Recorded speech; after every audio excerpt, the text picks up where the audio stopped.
la région chinoise du Xinjiang, une des zones les plus isolées de la planète. Mais cette situation pourrait ne plus durer.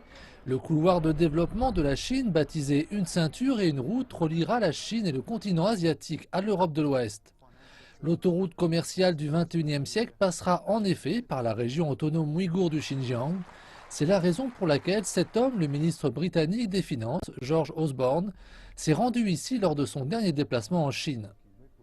Il souhaite que les entreprises du royaume obtiennent une part de marché de la construction, mais ce n'est pas tout.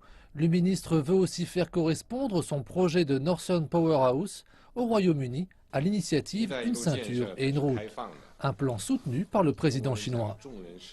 L'initiative Une ceinture, une route est ouverte. Nous savons que lorsqu'on apporte du bois à la flamme, le feu est plus intense. Nous saluons la participation britannique et nous encourageons les entreprises chinoises à participer à la construction du Northern Powerhouse et à investir davantage. Ainsi, nous obtiendrons des résultats gagnant-gagnant.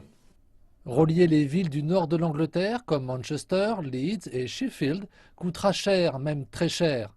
Le gouvernement du Royaume espère voir les entreprises chinoises participer à la réalisation du projet ferroviaire High Speed 2, une meilleure connexion entre la région londonienne et le continent européen.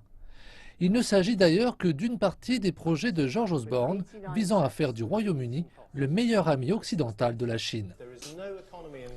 Il n'existe aucune économie en Occident qui soit ouverte à l'investissement chinois comme l'est le Royaume-Uni. Nous accueillons l'investissement chinois. Il y a une masse d'investissements chinois entrant au Royaume-Uni en ce moment. Et en effet, nous attirons davantage d'investissements que l'Allemagne, la France et l'Italie réunis.